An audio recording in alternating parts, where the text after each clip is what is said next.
ראש כולל, ברשות הרבנים, וכוללים.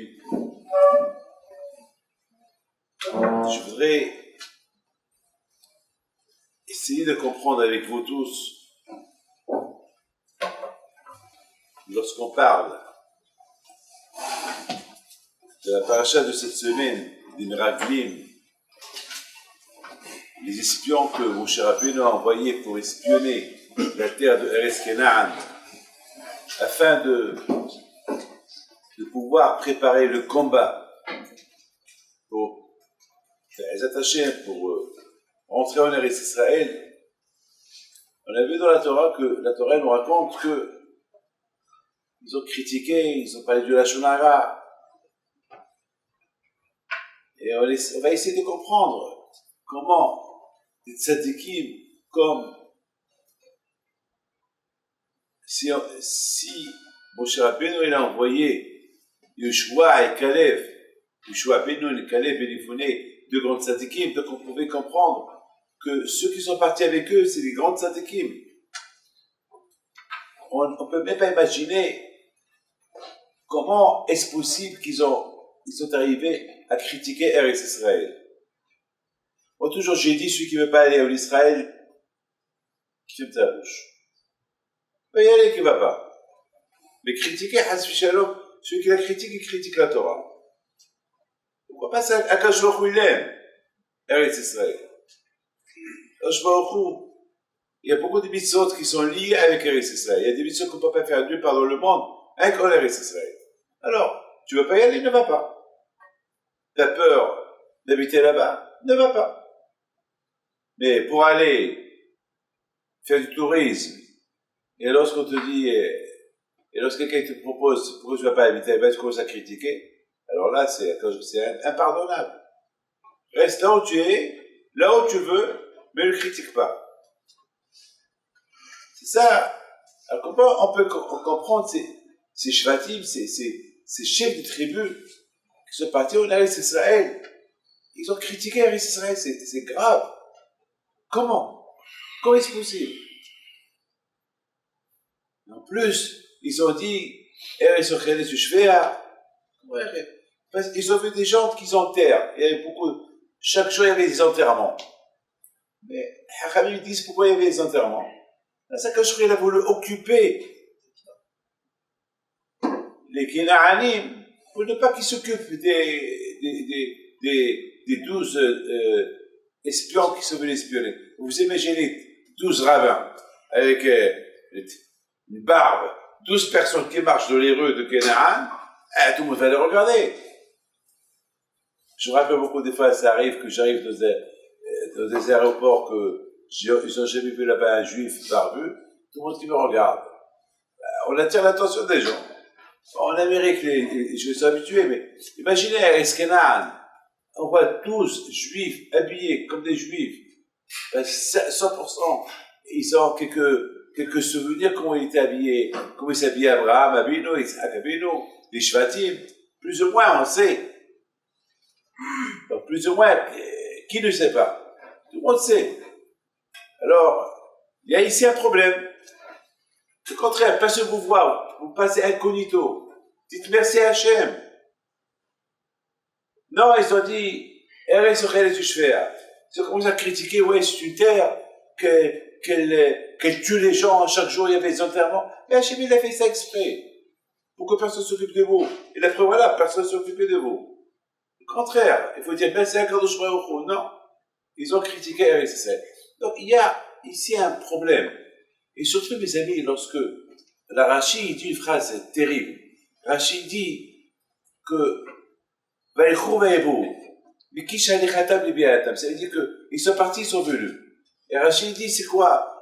Quand ils sont venus à Ishaïm, ils sont partis à Ishaïm. Mais c'est pas vrai. Lorsqu'ils sont partis, ils n'étaient pas à Ishaïm. C'est vrai, ils sont venus à Ishaïm, mais lorsqu'ils sont partis, ils ne sont pas partis à Ishaïm. Lorsqu'ils sont partis, c'est écrit dans la Torah, Kulam Anajim. C'était Hachem B'ni Israël Hema. Ils étaient des gens, des tzadikim, ksherim. Ils étaient, Rachid dit même le mot kasher. Kasher, ça veut dire glad kasher. Ça veut dire, il n'y a pas de tzerchot, il n'y a pas moitié kasher. Mamash kasher, c'était des grands tzadikim. Alors comment? Des grandes tzadikim. Et la preuve, il y avait eu Yeshua avec eux. Et la preuve, il y avait Caleb Ben Yefuneh avec eux. Donc c'est des grandes tzadikim. Et vient Rachid nous dit non. Lorsqu'ils sont partis, c'était Rishaïm. Et lorsqu'ils sont venus, c'était Rishaïm. Non. Lorsqu'ils sont partis, c'était tzadikim. Mais lorsqu'ils sont venus, c'était Rishaïm. Alors comment on peut expliquer tout ça? Je vais vous raconter une petite histoire, mais écoutez-la bien. La semaine dernière, la vie, elle est pleine de surprises. On ne sait pas qu'est-ce que... La vie, elle est comme ça. On ne sait pas que rien... On ne sait pas ce qui nous attend dans la vie. On sait une chose que... Il y a des bonnes surprises, il y a des mauvaises surprises. Les bonnes surprises, tu marches, tu trouves un diamant. Ah, les surprises. Mauvaise surprise, tu marches, là, il y a un accident. Surprise aussi, parce que si on sait qu'il allait y avoir un accident, on ne serait pas sorti dehors. Il y a toujours des bonnes surprises, il y a toujours des mauvaises surprises. Mais, ce qu'il faut savoir, c'est toujours il faut prier à Kadosh Baruch Hu, qu'il y aura toujours que des bonnes surprises. Mais s'il y a une mauvaise surprise, il faut savoir la gérer. Une mauvaise surprise, ça ne manque pas. Ça ne manque pas. Dans ma vie, il n'y a pas une semaine que je ne vois pas je dois un pardonner. Vous savez, ma tête est tellement pleine de dettes, comment gérer tous ces mots d'autres, je n'ai même pas le temps. Imaginez-vous, vous n'êtes pas les seuls. Il y a en Israël, il y a ma tête, si vous voyez mon calendrier, il n'y a même pas une heure. Il faut gérer aussi la famille, il faut aussi gérer le mariage, c'est énorme. Et toujours il y a des surprises. Il faut savoir gérer ces surprises. Mais je vous dis quelque chose. On arrive à gérer les surprises uniquement, c'est quand? Lorsqu'on est attaché à la Torah. Mais mettez ça dans la tête. Lorsqu'on est attaché à la Torah, quand la Torah elle est infinie, alors qu'un jour il va t'aider à trouver un temps entre ça et ça. Hachem va t'aider. Vous savez, mes amis, c'est tout. Moi, c'est ma conviction. Par exemple, j'étais au Maroc la semaine dernière. On a fait un grand pèlerinage de 30 heures dans la voiture. 30 heures dans la voiture. 30 heures, c'est pas 30 heures, c'est énorme 30 heures. Tout ça pourquoi? Pour aller pèleriner deux tzadikim, un Rabbi David Abba Shalom, un Rabbi Yitzhak Abba Tzara, c'est deux opposés. Un quart d'heure ici, un quart d'heure là. 30 heures avec les vols, changer de vol. Ça veut dire que ça nous a pris presque 40 heures. 40 heures de temps, sans rentrer dans le lit, sans dormir, presque sans manger, sans rien, aller prier. Et on a eu beaucoup de mauvaises surprises sur le chemin. En plus, c'est très dangereux, les chemins ils sont très dangereux. Il y a parfois la nuit, des camions en plein phare et les routes ils sont petites. Et bien, mec, après on a trouvé, on est passé par des endroits où on ne pouvait même pas passer parce qu'il y avait là-bas, il y avait là-bas une inondation d'eau, donc la route elle est coupée, donc il faut faire demi-tour. On va pour prendre un autre chemin, encore une surprise, la route elle est coupée, c'est 2 mètres d'eau, comment on va traverser? On ne peut pas. Et Hachem il nous a aidé encore une fois, lorsqu'on roulait vite, et de loin il y avait quelqu'un, je ne sais pas d'où il est sorti, et il nous faisait stopper. Il nous a fait stopper. Et on a stoppé à 2 centimètres de l'eau. Chez Mishmor, on serait noyé. La voiture, elle serait noyée. Le Maroc, c'est comme ça, c'est des choses que bon, ils arrangent les routes, mais pour vous dire, une surprise comme ça. Et après, il fallait encore faire demi-tour jusqu'à qu'on a trouvé la route. Et une souffrance pour un plaisir d'un quart d'heure. Mais on était heureux, on était content. On a fait ce qu'on devait faire. C'était des mauvaises surprises, mais à la fin, Baruch Hashem, on a réussi à les gérer et en plus on était content. Je me rappelle ma femme, le lendemain, après 2 jours qu'on n'a pas dormi, lorsqu'elle s'est coupée la paix, qu'est-ce qu'elle dit? Ben, je suis très contente. Moi, je la regarde, très contente. Très contente. Elle aurait pu être très contente si elle reçoit un beau diamant, mais elle est très contente parce qu'elle n'a pas dormi 30 heures, presque 40 heures de souffrance, elle est contente. lorsqu'on a les Mouna, on a la Torah, on peut gérer notre vie comme on veut. Vous savez, répondez, celui qui n'a pas la Torah, il ne peut pas gérer sa vie. Je donne ma propre expérience. Beaucoup des fois, je tombe face à des problèmes énormes et soudainement, je me rappelle d'une histoire d'un tzaddik, je me rappelle de Abraham, Yitzhak et Yaakov, parce que tous les problèmes qui peuvent exister, ils sont liés avec la Torah. Donc, de la même façon que dans la Torah, il y a eu une solution, donc il y a une solution de partout, il y a des solutions. Entre vous et moi, les Meraglim, ceux qui sont partis pour espionner la terre de Canaan, et c'est vraiment, ils avaient besoin. Ils n'avaient pas besoin. Mais eux, ils voulaient partir. Donc, Hachem, il a dit à Moshe Rabbeinu, laissez partir. Écoutez, je vous en prie, écoutez cette phrase que je vais vous dire. Écoutez-la bien. Et je vous pose encore la question. Est-ce qu'ils avaient besoin de partir? Dites-moi la marque. Non. Pourquoi pas ça quand je vois déjà, depuis le départ, il a donné Eretz Canaan, Abraham, Yitzhak et Yaakov. Et pour les descendants. Donc, ils n'avaient pas besoin de partir. Donc, ça veut dire qu'ils n'avaient pas besoin de partir. Mais eux, malgré tout, ils ont voulu partir. Bon, pour ne pas qu'il y ait une révolution dans le désert, Hachem a dit à Moshe Rabbeinu, laisse-les partir. Alors, Rabotai, se laisse-les partir, c'était malgré Hachem. Hachem, au départ, il ne voulait pas. Parce que c'est pas la peine. Aval, dommage, pour le temps perdu, 40 jours, pour aller espionner la terre de Canaan, ces 40 jours-là, on peut continuer pour rentrer en Israël. Basta. Non, il faut perdre 40 jours. Pourquoi? C'est Aval, c'est la peine. Cette perte de 40, écoutez, ça s'appelle plutôt Torah. Vous avez compris? Cette perte de 40 jours, même s'ils ont étudié la Torah pendant ces 40 jours-là, en Israël, pour Hachem, c'est plutôt Torah. Il y a un plutôt Torah, c'est un plutôt Torah. Pourquoi? Parce qu'Hachem a dit, continuez. Allez-y, rentrez. Vous n'avez pas besoin de rester. Non, on veut partir. Haval. Ces 40 jours-là, c'est perte. Pourquoi? Parce que c'est mieux de rentrer le plus tôt possible, parce que c'est 40 jours dans RSS. Vous savez ce que la Gemara a dit, qu'Abraham a vu, non. Chaque pas qu'il a fait en Israël, il a fait une mitzvah. La Gemara a dit, pourquoi Abraham il a fait un grand tour, pourquoi il marchait dans Israël? Il a dit, Mishum Hiboub Miz. Parce qu'il aimait tellement la terre que je lui ai donnée, et en plus, il a compris, puisque Hachem il aime, alors chaque pas que je vais marcher en Israël, dans la terre, c'est une mitzvah. Et Péléplaïm, eux, ils ont marché là-bas 40 jours, et ça n'a pas été considéré comme mitzvah qu'ils ont fait. Pourquoi? C'est pourquoi? Parce qu'Hachem, il ne voulait pas qu'ils partent. Hachem ne voulait pas qu'ils partent. Le fait que Hachem ne voulait pas qu'ils partent, eux, malgré tout, ils sont partis, alors ça s'appelle, ils sont partis les Shaïm. Ils sont, même que, ils étaient tzadikim, avec des bonnes intentions, tout ce que vous voulez, mais c'était pas, ils ne sont pas partis avec l'accord de 100% avec Hachem. Soi-disant, ils sont partis malgré Akadosh Baruch Hu. Donc Akadosh Baruch Hu, bon, vous êtes partis de tzadikim, mais pour moi, je ne considère pas ces 40 jours que vous avez marché comme une mitzvah que vous avez fait. C'est une avera que vous avez fait. Justement, la bouteille, c'est pour ça. On a vu que Caleb ben Yefone, il est parti à Me'arat HaMachpelah. C'est pourquoi il est parti à Me'arat HaMachpelah?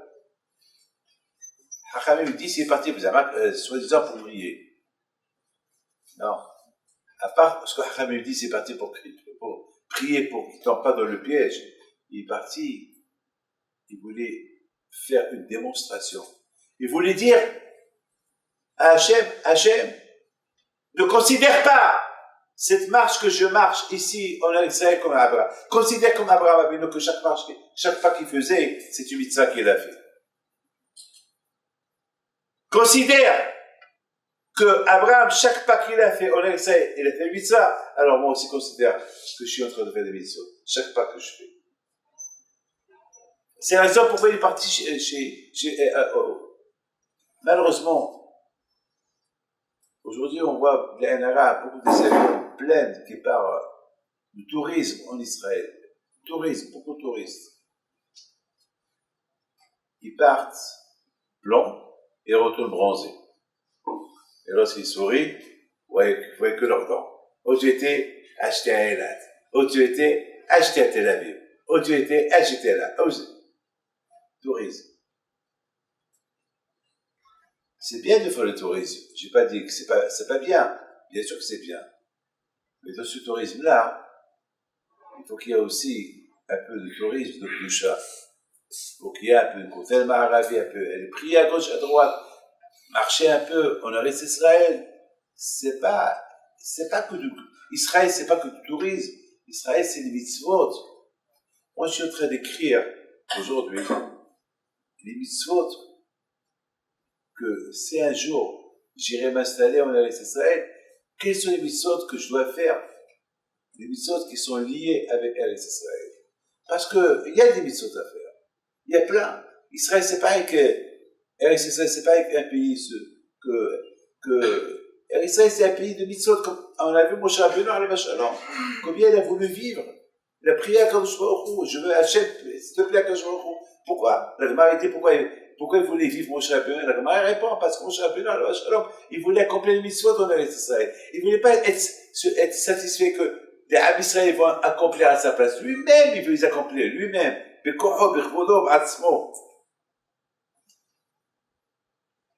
Ces espions qui sont partis espionner la terre de Canaan, peut-être qu'ils étaient tzadikim.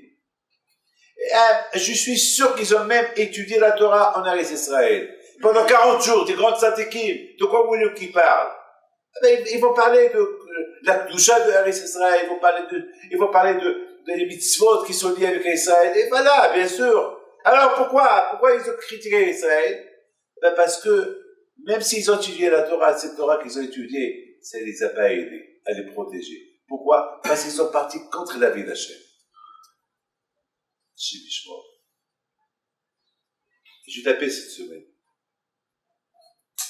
Je suis parti au Maroc. Et après que 40, 30 heures de pèlerinage en voiture, sans regret, et voir Hachem c'est content, après j'ai dit, je suis à Casablanca, je vais aller pèleriner à Rabbi Pinto. Mon grand-père, qui est légiste, c'est pas normal, je suis à Casablanca, je suis au Maroc, ça fait longtemps que je n'ai pas pèleriné. Malheureusement, je n'ai pas eu le temps. Ah, c'est Satan, Itzliach, j'ai pas eu le temps, parce que j'étais fatigué, crevé, je suis parti dormir un peu. Et après, le soir, j'avais un cours de Torah quelque part, et après, je devais aller visiter un malade, et le lendemain matin, je devais retourner à Paris. J'ai eu de la peine. Écoutez bien, on dirait que Rabbi Hippie n'était pas très content. Moi, je te connais. Je connais lorsqu'il est content, et je connais lorsqu'il n'est pas content. Ça m'a rappelé, une fois, j'étais jeune homme encore, une fois, le jour de Sahiloula, le 15 Heshvan, j'étais encore jeune homme, je dis papa, je veux retourner en France, j'ai affaire, il faut que j'arrange, je pense que j'avais 25, 27 ans, je sais pas, là je suis au casé. Mon père me dit, David, mais ce soir c'est l'Aïloula de ton grand-père, et puis de Casablanca, tu restes. Je dis papa, papa, je suis obligé de partir. Finalement, le Hébet, on voulait me proposer un chidour, donc j'ai pas voulu rater, comme Haram me dit, et lorsque tu pourrais, il faut pas rater. Bon, finalement, mon père me dit, mais, et qui te dit que c'est ton mazal? Si c'est ton mazal, je dis, papa, mais ça va, il faut que je vais. Bon, je suis parti. Leicester, j'ai pris, c'était Air France, l'avion qui est parti de Paris, de Tel Aviv, je pense, Tel Aviv, Lyon, Paris, je ne me rappelle pas, chez Mishmor, pendant un quart d'heure, la façon comment il bougeait, on croyait que c'était la fin. Et dans ma tête, je me suis dit, David, tu aurais dû écouter ton père. Tu aurais dû rester à l'Aïlot de ton grand-père. Alors j'ai dit, mais je vais, par que je vais, bémet. on nous a dit de s'asseoir, les stewards, bébé, et en plus, ça faisait un bruit. On dirait que l'avion était, oh, la terre, elle voulait prendre l'avion, elle voulait l'avaler. Et ça bougeait, et tout le monde criait. Et j'ai dit, comme Yona, bravo, c'est à cause de moi tout ça. Parce que la Lula de Rabbi Haim Pinto, et maintenant, je ne vais pas leur dire, prenez-moi, je des mains d'avion, là. Hein? Je ne vais pas leur dire, prenez-moi. Mais je savais, c'était à cause de moi, je savais. J'ai dit, j'ai pas fait respect à mon père. Alors, j'ai dit, mais donc, quel tzaddik je vais appeler? Moi, je suis marocain. Moi, j'ai un problème, j'appelle les tzaddikim. Je suis comme ça. C'est comme ça. J'appelle les tzaddikim. Je commençais à prier, quel mérite, quel tzaddik je vais appeler. Et le seul tzaddik que j'avais dans la tête, c'était Rabbi Haim Itzatz. J'ai appelé Rabbi Haim Pinto, il doit me faire la tête. Appelle son Rabbi Haim Pinto l'autre, lui aussi il va pas être content, parce que j'ai pas fait le caveau de son petit-fils. Alors j'ai dit, je vais appeler un Rabbi Haim Itzatz, Alav Shalom, Rabbi Haim, même à cette époque-là, je l'aimais beaucoup. Et j'ai fait, dès que j'ai dit, par ton mérite, que Hachem, il me pardonne, que mes grands-parents étaient chez eux, ou devaient être dans la Séouda, parce qu'on dit que là-haut, lorsqu'il y a le Tzadik, nous sont ensemble, lui qui me pardonne, voilà. Bon, accompagné à la bataille, l'avion, tout est rentré en ordre. Mais Hachem, même le pilote, il a dit, bon, on ne comprend pas, bon, Hachem, tout va bien, et les stewards ont commencé à faire le travail, et j'étais heureux, j'étais content, bon, Hachem.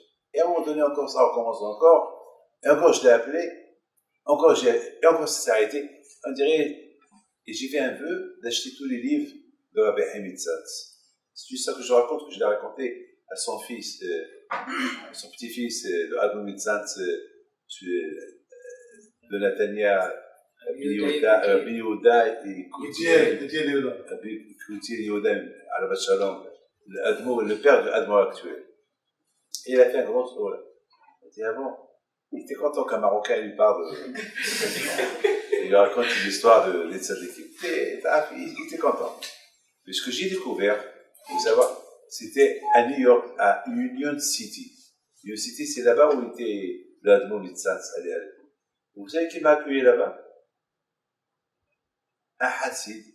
Pour moi, c'était un Hassid Ashkenaz. Il se trouve qu'il était un Hassid marocain, d'Essaouira, qui est devenu Hassid Tzatz. Et que chaque Erev Shabbat, il a raconté l'histoire à Admor Itzatz, une histoire de Rabbi Haim Pinto. Alors, donc, on dirait que Hachem m'a préparé déjà le terrain pour avoir cette rencontre avec Admor Itzatz à la vache. Alors, peut-être pour vous dire, il y a combien de tzadikim qui sont, ils ne vont pas les toucher. Ils sont là. Dans la bouteille, mon problème à moi, c'est que, lorsque j'arrive à Paris, j'ai commencé à penser, j'ai dit, encore j'ai fait une bêtise avec mon grand-père, j'ai pas été le périmé, pourquoi? Il m'appelle un qui s'appelle Elbaz, Shmuel Elbaz. Au téléphone, là, j'ai mis les témoins. Il me dit, Rabbi David, je vous en prie, ça ne vous dérange pas le bracha pour sa femme, elle a la grave maladie. Il ne sait pas, et c'est la grave maladie, il ne sait pas. Il me dit, vous savez que mon père, il est d'origine d'Essaouira, et le père à mon père, il a étudié la Torah avec Rabbi Haim Pinto, votre grand-père. Écoutez ce qu'il m'a dit. Hein. Il y avait avec moi ma femme, il y avait avec moi, comment s'appelle, Harry qui nous a accompagnés. Et je lui dis, alors raconte-moi une histoire. Si tu connais une histoire sur, puisque ton grand-père, il a étudié avec mon grand-père, alors raconte-moi une histoire. Il a dit, non, il n'a pas étudié avec votre grand-père, mais votre grand-père, pendant 3 ans, il lui a enseigné tout le chasse. Par cœur. Ça, je ne savais pas. Répète-moi ce que tu dis. Il a dit, je vous dis ce que mon père, il m'a raconté. Il m'a raconté que votre grand-père, Rabbi Haim Pinto d'Essaouira, il a enseigné. Mon grand-père était le gabaï de votre grand-père, à la condition qu'il étudiait avec lui la Torah. Et pendant 3 ans, là où il allait avec lui, il faisait des dates, et mon grand-père, il se rappelle de tout ce qu'il a étudié avec votre grand-père pendant ces 3 ans-là. C'est commencer à réfléchir. Je vous donne parole d'honneur. Je connais ça, là, j'ai jamais entendu ça dans ma vie. Je sais pas. En 3 ans, je commence à réfléchir quoi? En 3 ans, on peut enseigner à quelqu'un tout le chasse en 3 ans et par cœur. Et je lui dis, dis-moi, monsieur, et ton père, il t'a dit que ton grand-père, il se rappelait de tout? Il m'a dit, il se rappelait de tout, il se rappelle de tout. Tout par cœur. Et je commence à réfléchir. C'est la faute. Et s'il n'y a pas de Gemara, comment on peut apprendre par cœur? Comment je pensais? Moi, je commence à réfléchir. Je dis, avant, il n'y avait pas de livre. Avant, tout était béalpé. Tout était par cœur. Toute la Torah avant était par cœur. Dans le désert, pendant 40 ans, toute la Torah qu'ils ont étudiée là-bas, c'est tout béalpé, tout par cœur. Tout était par cœur. Et comment ils pouvaient capter de la Torah comme ça, par cœur? Eh ben, c'est le Hamal. C'est l'effort. Maintenant, nous, sans Gemara, on est perdu. Sans voir Rachid dans le DAF, on est perdu. Sans voir un Rambam dans la page, on est perdu. Et à l'époque, tout par cœur. Pourquoi? Parce qu'à l'époque, si tu la tête, elle était Torah netto. C'est pas, il n'y a pas de iPhone, il n'y a pas d'internet, il n'y a pas de journal, il n'y a pas de slide. C'était la Torah. Comme Abraham Avinu alayhi shalom. La Gemara dit comment Abraham a étudié la Torah. Vous savez qu'est-ce que la Gemara dit? La Gemara dit que c'est Klayot, ses reins, il sortait la Torah de ses reins. Et de ses reins qu'il va étudier. J'avais compris. Vous avez entendu ça? Les reins. Et vous comprenez c'est quoi les reins? Les reins, ils ont enseigné la Torah. Ben, la bouteille.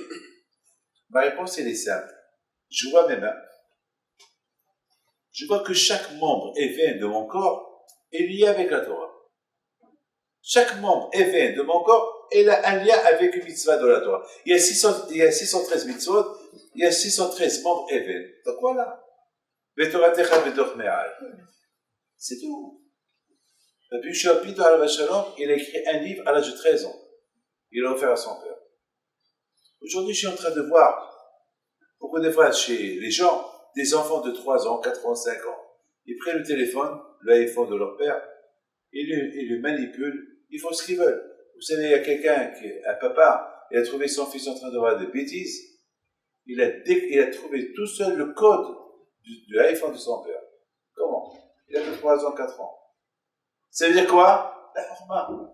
C'est-à-dire qu'un enfant, il a créé dans l'homme un grand potentiel. L'homme, il peut utiliser son potentiel pour le bon, pour le mauvais. C'est tout. Le potentiel, il est là. Il y a un potentiel. Mais à l'homme, à l'enfant, à l'homme le gars Mévina, à l'âge de 13 ans, il connaissait toute la Torah. 13 ans, il avait. Chaque année, il répète tout le chasse, babier, au chalbi, Je dois vous dire une phrase il faut que je vous la dise. Pourquoi, beaucoup de fois, je lis, par exemple, ça m'arrive à prendre il y a des nouveaux livres aujourd'hui qui sont ceux de Rabbi de Lubavitch. Écoutez, moi, je suis un homme qui a émoulé en tout le monde. C'est pas, moi, je suis pas quelqu'un qui entend les critiques. Je vois la personne elle-même. Vous savez, beaucoup de fois, je lis une autre chose à lui, mais je comprends pas comment il est arrivé à ça. Comment il est arrivé à connaître toute la Torah par cœur. Je comprends pas. Bah, la Tania, bah, Hashem Tov, et le Yoshua. Comment ils savent? Rahim Shulopia, vous savez comment il faisait? Regardez-moi, hein. Mon maître. Regardez. Regardez-moi tous. On vient, il faisait un shiur. À cette époque, il avait quel âge? Il avait 55 ans, 60 ans. Il prend la Gemara, il le regarde comme ça. Et il dit, ben voilà, il prend la Gemara, Harosh, il fait comme ça, il ouvre la Gemara, il fait comme ça. Il ouvre la page. Il tombe sur beaucoup de fois, il faisait comme ça. Alors regardez.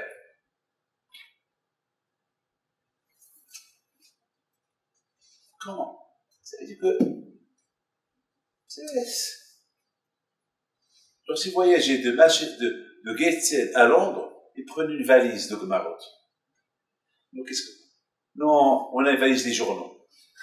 Voilà, nous, on a une valise des journaux. Il habitait à Tafilat. Et il avait toute la Torah. C'était un bac plouclé. Il a écrit un livre qu'il attaque le Maharsha. Il attaque le Maharsha. Bam, bam, bam, bam, bam, bam. Il attaque.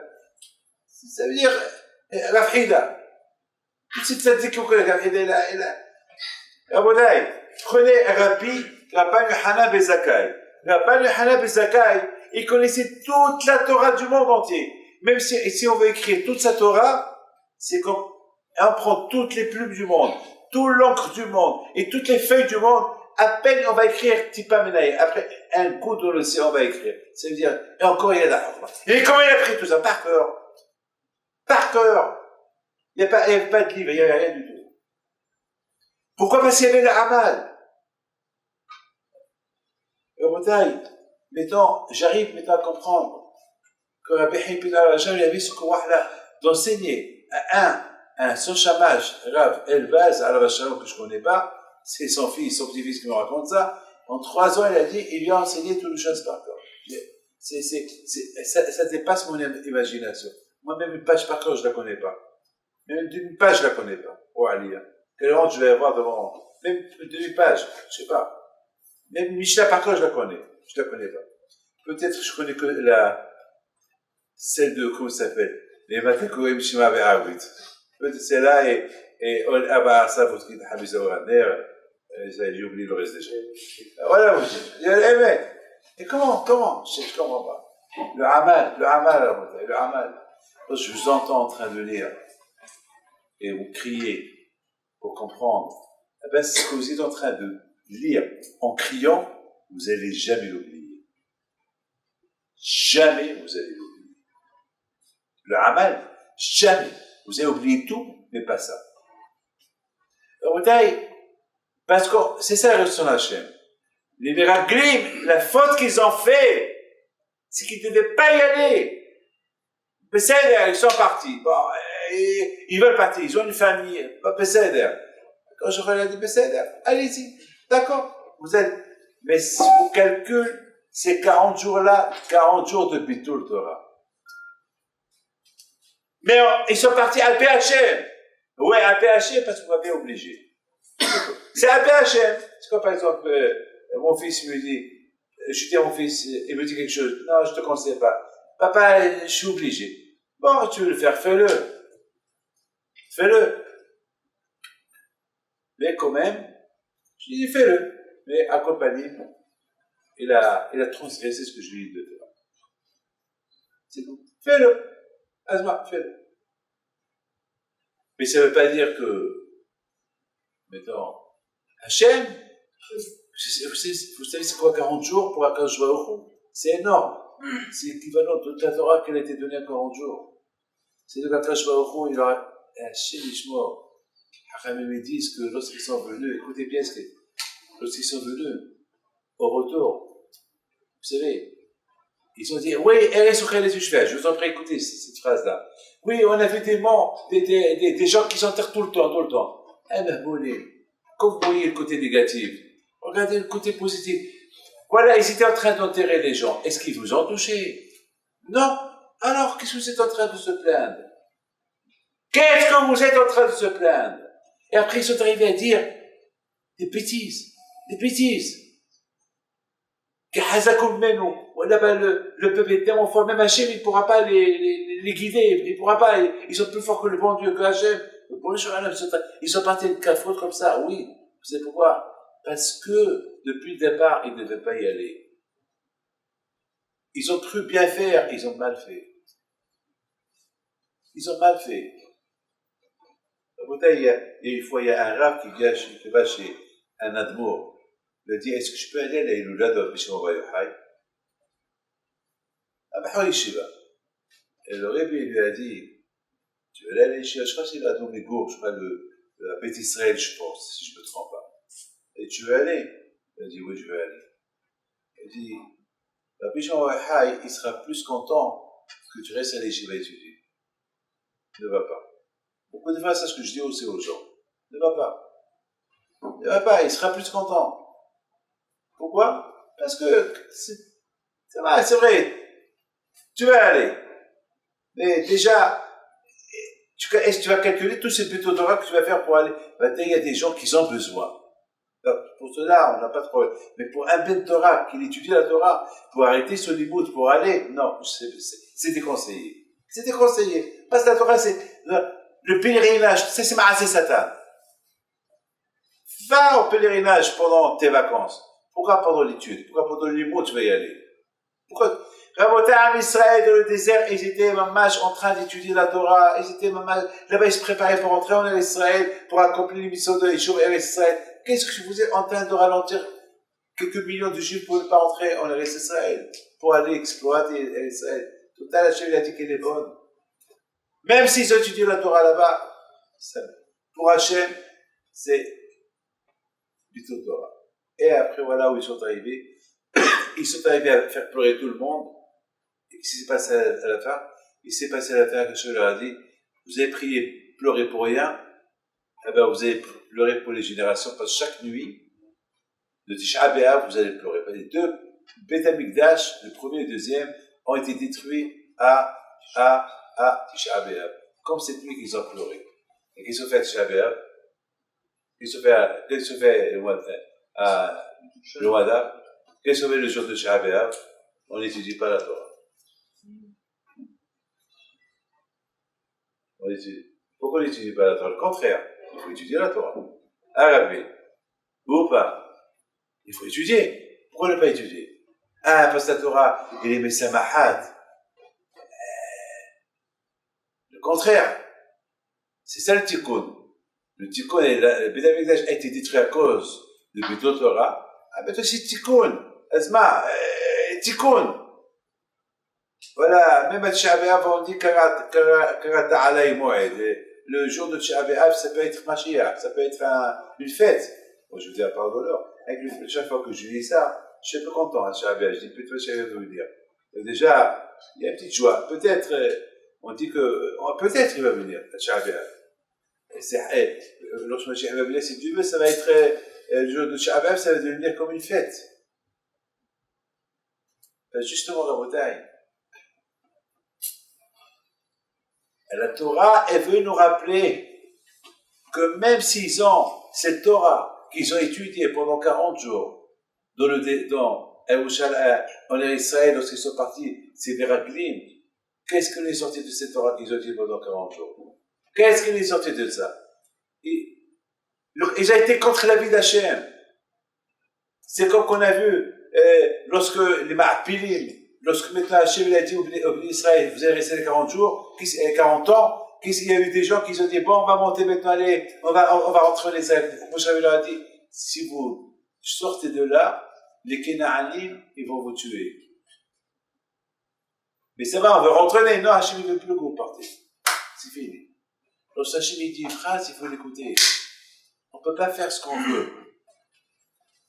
Il y a Hachem. Hachem dit, ne fais pas ça, tu fais pas ça. Fais ça, tu fais ça. Il faut écouter Akadosh Baruch Hu.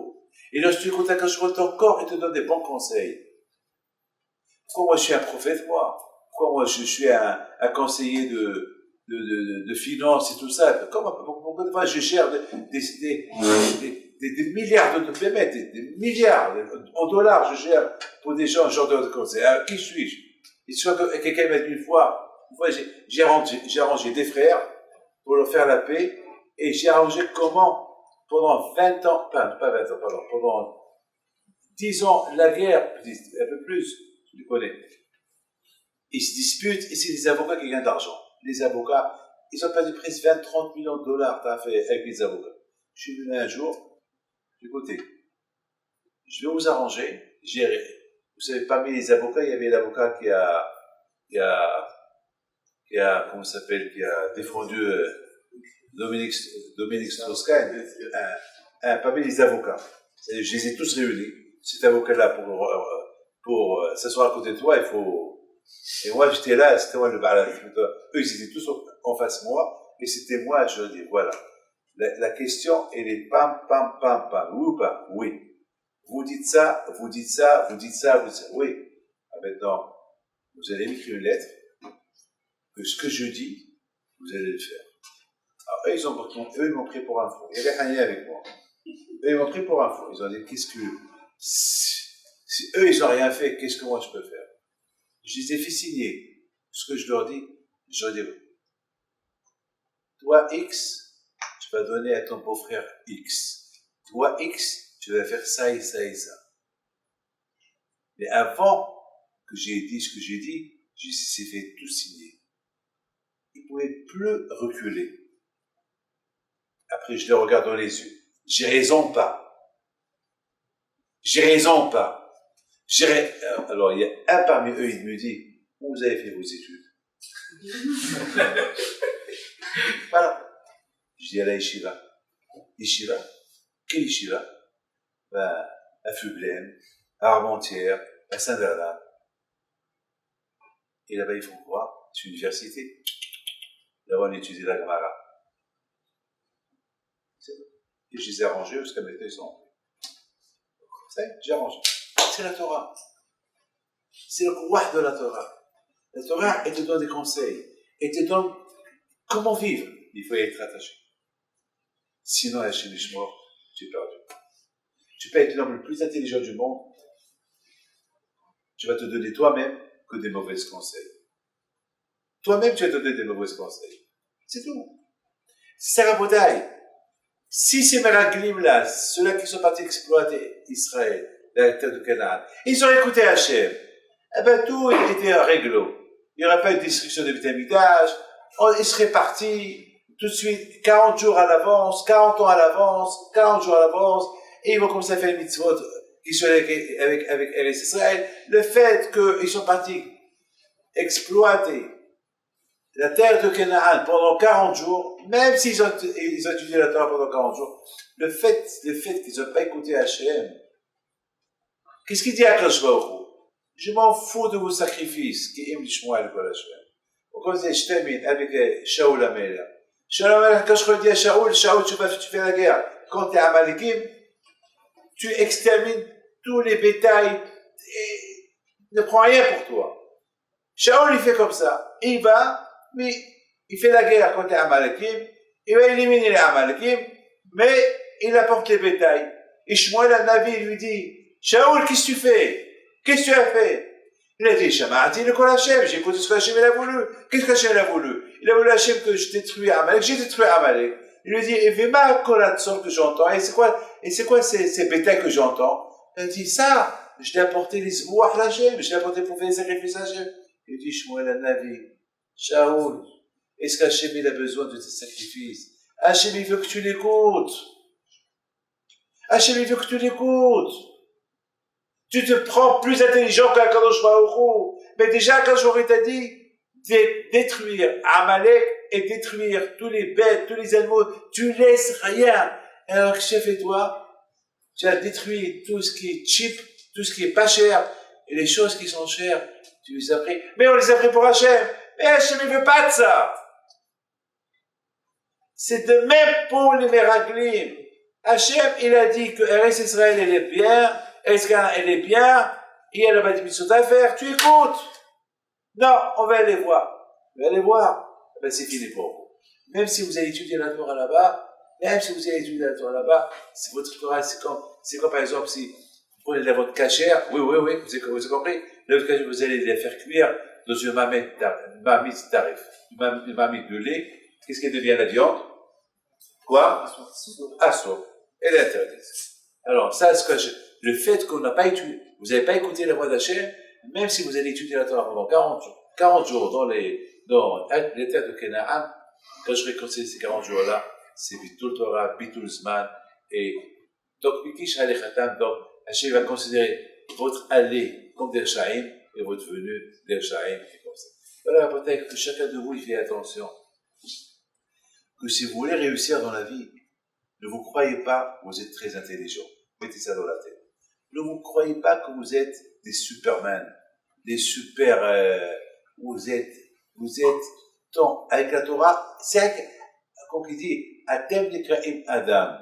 On vous appelle Adam, uniquement s'il y a la Torah avec vous. C'est tout.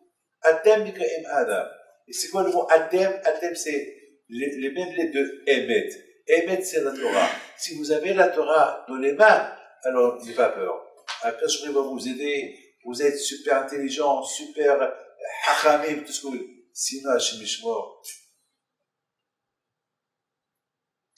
Cette semaine, il y a un couple qui vient me voir. Et ce couple-là, il se dispute. Trop de guerre. Trop de guerre. Trop de guerre. Et ça marche pas. Et elle dit oui, l'autre il dit non. Lui il dit Allah istawal. Khtalfar. Sourire. On dit en arabe khtalfar. Rien qui marche. Mais ils ont des enfants. Donc là, ils ont 5, 6, 7 ans. Alors je commence à me poser la question. Je dis, mais pourquoi ça va pas? Ça va pas.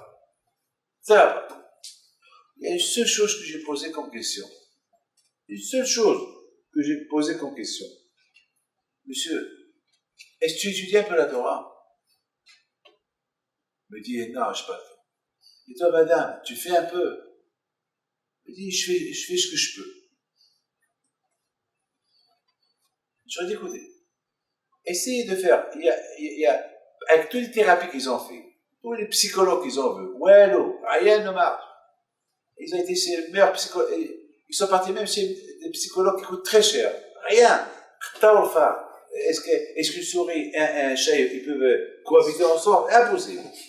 Il va tuer l'autre. Impossible. Alors, répétez, c'est chat et souris, il ne peut pas. Et c'est impossible. Je lui ai dit, écoutez, il n'y a que toi, tu commences à faire ça, des mitzvot. Et toi, tu commences à faire des mitzvot. Il n'y a que ça qui peut vous aider. Le mikvé, bien la pureté familiale. Alors, à un moment donné, ils ont commencé à zama. Je dis alors divorcer. Alors, le mari lui dit, je peux vous parler? Il regarde sa femme. Encore, je veux parler avec le rabbin, qu'est-ce que je vais dire? Qu'est-ce que tu vas dire encore de moi? Et après, laisse-le. Allez-y, madame, sortez dehors. Il reste. Il dit, Rabbi, mais si je divorce, il va me prendre tout. Il va tout prendre. Il dit, Allah, c'est à ça que tu penses. Allah, c'est à ça que tu penses. Tu penses à ça. Et pourquoi tu ne penses pas que si demain, il prend un avocat, il te prend la moitié, ou il te prend tout? Je lui dis, écoute-moi, mon fils. Commence à mettre tes filets. Commence à faire Shabbat. Commence. Il dit, vous croyez qu'il va faire pareil? Je dis, mais toi, tu sors, appelle-là. Il sort, et dès qu'elle rentre, il me dit, alors qu'est-ce qu'il a dit? Il a dit, c'est moi qui lui ai dit, c'est pas lui qui lui a dit. C'est moi qui lui ai dit. Je lui dis que la Hachem Ishmor, si vous continuez comme ça, c'est grave, vous risquez d'être malades tous les deux, et c'est vrai. C'est vrai. Lorsqu'on n'est pas bien, vous savez que les nerfs, ça apporte le cancer, vous savez ça ou pas? Moi, je vous le dis, hein. Les guerres dans un couple de famille, ça apporte cette maladie-là. Donc, je lui ai dit, alors, qu'est-ce qu'il faut faire? Ma fille, il faut que tu fasses le mikvé, il faut que tu fasses. La beauté aujourd'hui, Baruch Hashem, ils sont super bien. Mais toi, Baruch Hashem, ils sont en paix. Baruch Hashem, elle est enceinte. Voilà, mais c'est le premier bébé qui va naître sans déprime, sans rien du tout. Vous dites, c'est ça. Rabotaï, je veux que Hachem vous protège, je vous donne la chavet slacha, le mot de la bouche, la son, panasa Torah, et renforcez-vous dans la Torah. Amen.